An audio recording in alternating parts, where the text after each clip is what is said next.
deep scriptural analysis of challenging topics today and book reviews on relevant books in the apologetic sphere and within topics that the Christian community wants to know more about today. Today we're looking at a book. I went through this book, I want to say during the Labor Day weekend.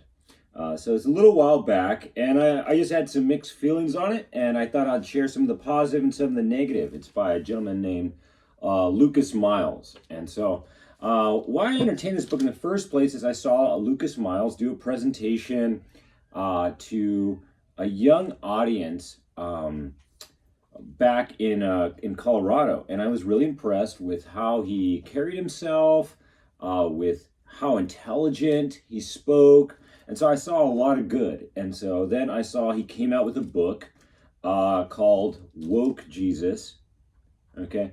The False Messiah Destroying Christianity, all right? And so very thought-provoking title, obviously, attention-grabbing. And so I was curious, and so I thought I'd check into this book. So obviously, a big focus on it is on the topic of critical theory, critical race theory, how that affects our theology, and how it's giving people a false Christ today. How it's giving, how critical theory is essentially polluting our theology to where we're coming up with a picture of Christ that is not biblical. Essentially, the crux or the problem within what people would often refer to as woke theology, liberation theology, and a worldview in critical theory. And so that's what the book is primarily talking about. However, a lot of the negative that I saw is it seemed to stray away from that, what I just described, to be more political than needed. Okay, and so I found that disappointing in the sense that instead of tearing down arguments, instead of tearing down ideologies, passage in Colossians comes to mind. We take every thought captive to Christ. We tear down arguments. Okay?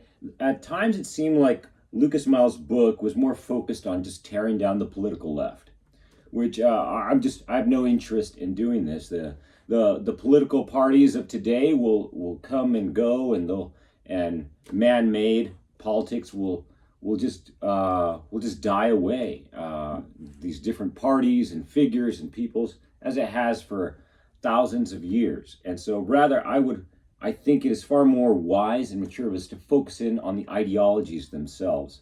But I don't want to get ahead of myself to the conclusion. Let me go ahead and just go through that's 5 things that I want to pull out of the book, some positive, some negative, for you, the listener. So the first thing that I was disappointed in was just Lucas Miles' dismissal of the problem of Christian nationalism.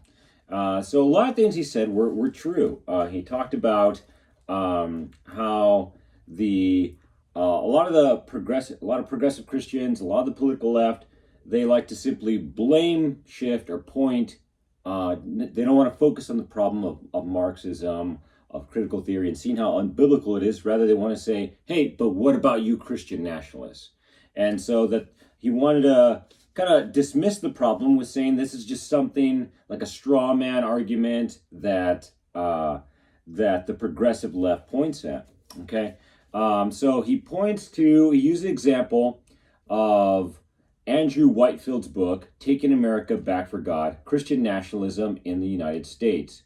Okay, so then he gives Whitefield's definition, and then he explains why Whitefield's definition is way too vague or painting with too broad of a brush. So let me just go ahead and read it for you. Okay, Whitehead's broad categorization of Christian nationalism includes anyone who believes either that the U.S. was or still is a Christian nation, who possesses a desire to see the nation return to its foundational Christian values. According to Whitehead, Christian nationalists can be identified through behaviors, such as encouraging Christian prayer through school sports, voting for and support of President Donald Trump, participating in evangelism, awaiting the second coming of Christ, and supporting Israel. Using Whitehead's definition, almost every evangelical Christian in America concerned with revival or reaching the lost could be accused of falling within the spectrum, which seems to be exactly Whitehead's goal. So here's the thing. What he's saying about Whitehead, Andrew Whitehead, the author of that book, I think is true. It is too broad a generalization. But just because there's one example of too broad a generalization doesn't mean we get to just dismiss the whole problem in general.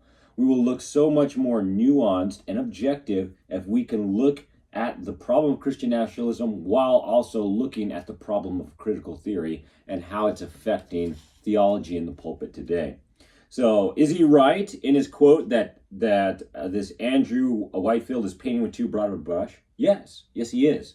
But that doesn't dismiss the problem that Christian nationalism is a false ideology, and millions of Christians are getting caught up in it with idolatry. Now, later on in the book, I am glad he points this out, is the problem of Christless conservatism, which in one sense of the word is how I would understand the problem of Christian nationalism, that we're holding to this moralism of conservative values while not actually kneeling to the lordship of Jesus Christ. Essentially, you have a politician as Lord, and you're just sprinkling a little Christianity on it. And so, on one hand, it's as if he dismisses the problem of Christian nationalism, but then in a later chapter says, hey, but there's a big problem in this Christless conservatism. And essentially, I felt like we were talking about the same things. But I suppose that is kind of the challenge that we have in today's day and age when it comes to these cultural items, is that we're using different definitions and often talking past each other. In any event, I'm glad that he does speak against the problem of Christless conservatism. It is a problem. And I do think it has overlap with the topic of Christian nationalism. And I would agree with him that this Andrew Whitefield does have too broad a definition, where there's a lot of good in his qualifiers, that any of us should look at it like, well, yeah, of course we want those things. Okay. In a later chapter, I thought he had a good, clear explanation of critical theory and critical race theory. And so he provides just some bullets on why this is unbiblical. He says race is a social construct. American society as we know it was created to reinforce white privilege. And so he's given these bullets that critical race theorists hold to. Ethnic Gnosticism or neo-Marxism. Within society, people are divided solely based on race. Within American society, whites are pitted against non-whites. Bullet point 3, the permanence of race. Without massive upheaval of our society's framework, racism will always exist. Systemic racism, interest convergence, white privilege, equity over equality. Let me go ahead and explain that one. While the words sound similar, CRT denounces equality, equal opportunity under the law, in favor of mandated government equity, equal outcomes, in an attempt to remove all economic and societal disparity. I think that's a really important distinguisher to make when it comes to talking about critical theory. Race essentialism / superiority promotes neo-segregation and racial prejudice. And last bullet point, a rejection of liberalism. You might think, well, what does a Christian have a problem with that? Look at his explanation. CRT rejects traditional liberal beliefs such as meritocracy, equality, legal neutrality, and colorblindness. Okay, so this is his kind of like a summarization of critical race theory. And I thought it's well done, clear to the point. He does a good job of talking about different speakers within this third wave social justice movement, like Robin DiAngelo. I think he mentions Ibram X. Kendi at some point. And I thought he should have focused more on that and less on the actual politics itself, and less on the antagonizing of the political left. I think I heard that repetitively throughout this book. But I think there was plenty there in those bullet points that he could have just brought out and biblically shown why those tenets, one, prove those tenets, prove it with your receipts, that is actually what critical race theory adheres to, and then biblically show why that's not biblical, why it's untrue. And I think this book could have had a lot more value if he would have focused in on that. Okay. Now, I thought this was bold, and I appreciated this.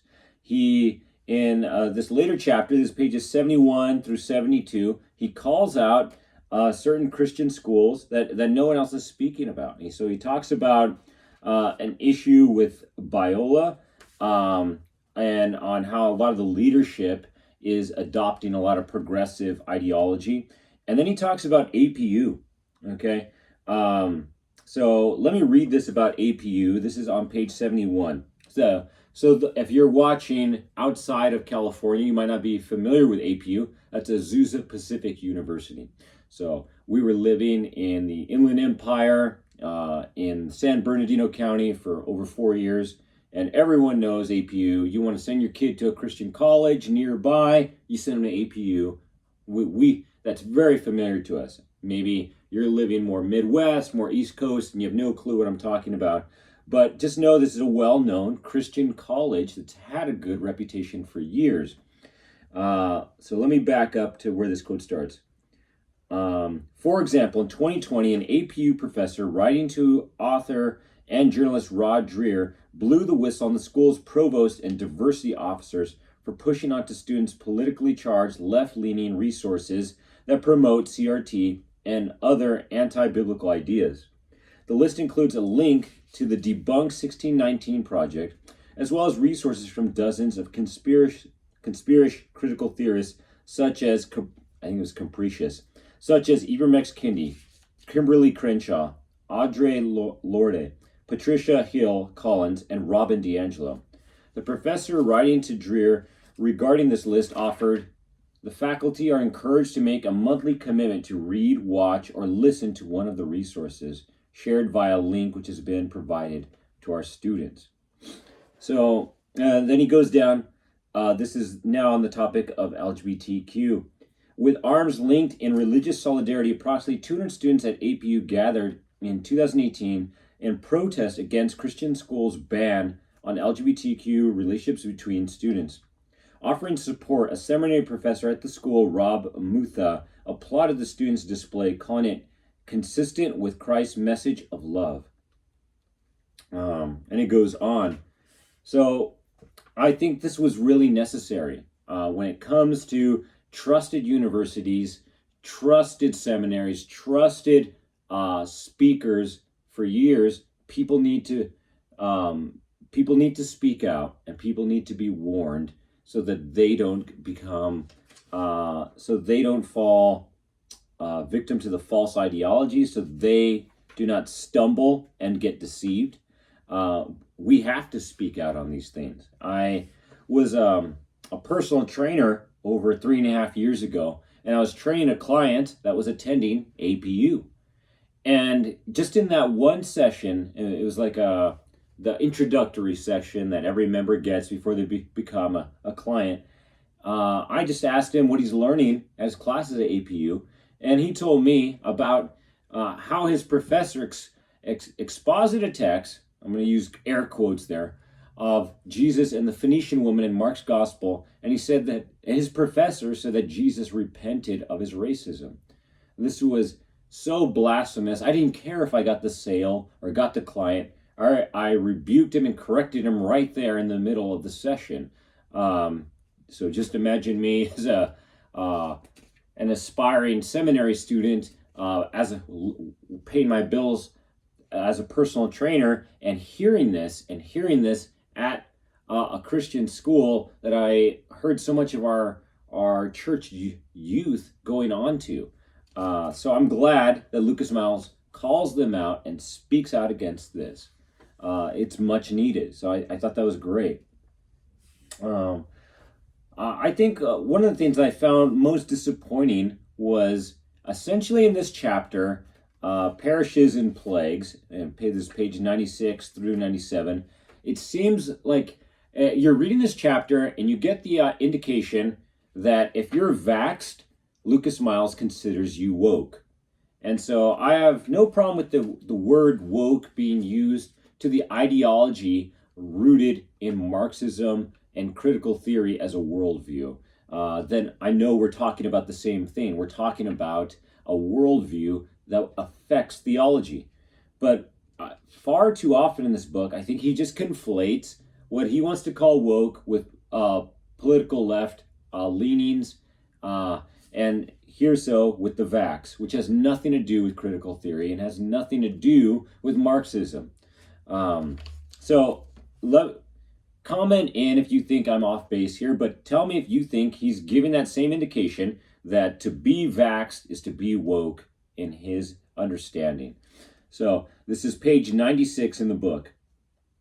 Rather than allow an individual believer to retain personal sovereignty over their body by inquiring of the Lord and their personal doctor on whether the vaccine was right for them, the autocratic church of the woke sided with the tyrannical state to undo sphere sovereignty and spiritual police the taking of the vaccine.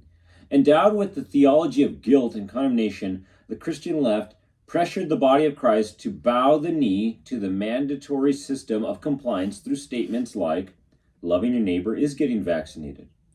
Next quote, Jesus would get vaccinated. Do you want people to die? Submit to those in authority. Get vaccinated. It's the right thing to do. Is your freedom in Christ more important than other people's health? Okay. Let me see if there was more that I highlighted over here. Let me skip to page 100. In this situation, woke Christians who truly believe in the importance of the COVID-19 vaccine and truly care for their weaker brothers and sisters have only one biblical position. Under no circumstances should they support forced vaccinations, vaccine mandates, or vaccine passports. End of quote there. So here's the problem I have. Was I a big fan of the vaccine? No, cards on the table, I wasn't. And my moral stance was how much of the fetal cells were used in this, and is this, if I'm putting money into this, am I condoning possible abortions that might have had to do with the research in coming to the finality of this vaccine and wrestling with the morality convictions of that, as well as just the wisdom, the fetal tissue line is what I'm referring to. And as far as the wisdom of it just being new and we don't know the long-term effects, was where kind of my convictions lied. Lucas Miles says that there wasn't, I believe he says there wasn't a whole lot of validity in the whole fetal tissue stance. But regardless,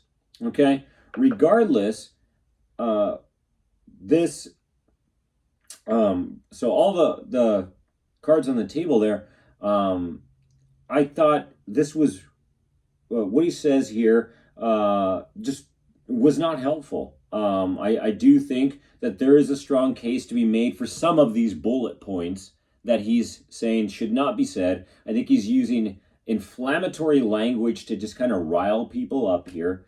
And I do think it's clear that he's communicating, if you had a positive view of the vaccine, that you are in the woke side over here.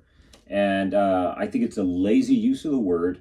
And I think it was just unnecessary. By all means, we should stand against ideology and a worldview rooted in critical theory and Marxism because it's unbiblical. But this had nothing to do with it. This was something more in the realm of medicine. This was something more in the realm of politics that has nothing to do with our theology. And I thought it was just unnecessarily divisive. And a waste of paper that it would have otherwise been a book that I could have spoke highly of without much caution or hesitation. I did think this was good. If we're going to talk justice, we need to be able to communicate what is biblical justice. So maybe I might have worded this a little differently, but I'm just applauding the fact that he does it. He lost my card there. But he gives like a definition of a theology of justice. And so I think that's helpful. If you want to talk on a subject, you need to be clear, what are you saying? And here, he takes the time to talk about a theology of justice. So I'll try to skim through it. He says, a theology of justice could be summarized as humans are depraved and their justice is flawed. Only God is just. Apart from God, no justice exists. Due to man's free will, injustice is temporarily allowed to exist on earth. The death, burial, and resurrection of Jesus Christ enacted God's plan for complete and total justice, both now and forever. On the last day, Jesus will issue righteous judgment against all iniquity, resulting in perfect justice. Those found in Christ shall enter into a realm of eternal bliss. Evildoers, fallen angels, and the devil himself shall be cast out into a realm of eternal punishment. Okay, so I think that was a good thing to do. He's talking about, his theology of justice. Because here's the thing, what progressive Christians will try to do, or people hearing us reject the social justice ideology will say, oh, how are you not in favor of justice? Isn't God in favor of justice? And because of that kind of clearly worded kind of stance, we can say, yes, we are, but a biblical justice, here's what it is. And so I like that he's ready to make his 8 points on what biblical justice is. And so if this is a topic that you are passionate about, if this is a topic that's hitting home for you in your workplace, in your family, so forth, be ready to have an answer for your theology of justice, for having a biblical explanation to justice. Okay? So, as you could see, my thoughts on it were kind of hit and miss. I think he does some good things. I didn't pull out any of these quotes, but I think he does a good job of bringing church history into this. And I've become more and more passionate about church history. I think he does a good job of that. I think in some places he shows a lot of great research. And the points that I just mentioned. So I do think in some places I see a lot of good stuff. But ultimately, it does not receive my recommendation, not because it's pushing false ideology, not because he's a false teacher, I wouldn't recommend him individually. It's just because there's so much better work on this topic that essentially I'm saying, if you value your time, you're not retired, you're not receiving this book as a gift, and you're saying, hey, Gabe, I want to learn about why is critical theory unbiblical? I want to learn why is Marxism unbiblical? I want to see where I should side on all this. What are some great resources? One, I'm going to refer you to Fault Lines by Dr. Voddie T. Baucham. He does an incredible job of paving the way in leading this discussion as a Christian man, as an African American man, bold enough to speak out against why the social justice movement is unbiblical. And so he really paves the way. Like, no one else was really speaking on this until Voddie was bold enough to speak on this. And so Voddie does a great job of speaking on the social justice movement and biblically rebuking and doing the research on all those speakers. Robin DiAngelo, Ibram X. Kendi, you could tell he has read them. Kimberly Crenshaw, he has read them. Okay. Thaddeus Williams, confronting injustice without compromising truth. Thaddeus does a great job of being so nuanced and looking in there, challenging the reader, challenging the Christ follower. Hey, yeah, you do need to do justice, but you need to do justice biblically. Here's an unbiblical side you're getting from the secular culture. Here's what you should do biblically. He doesn't let you off the hook. He is very objective in his presentation. Great read on the topic of justice. And lastly, even though it's not centered on critical theory and Marxism, you will not find a more well-researched book than The Rise and Triumph of the Modern Self by Carl Trueman. Okay, so it talks a lot about transgenderism and the sexual revolution. However, if you want to learn about how these French thinkers, how Marx and Freud and so forth, how they have influenced our thought today, this is one of the most well-researched books you're going to find, and does have chapters on critical theory. So that's my thoughts on this. Wasn't a terrible book. Had some good points here and there. Ultimately, I felt it had a lot of problems with it too. And if you want to find a great book that dismantles and explains the problems within the ideology of critical theory and Marxism and how it is affecting our theology today. Here are 3 far better resources and well-researched resources to do so. So thank you for tuning in to this review on Woke Jesus by Lucas Miles. Thank you. I look forward to bringing you new sermons and new reviews.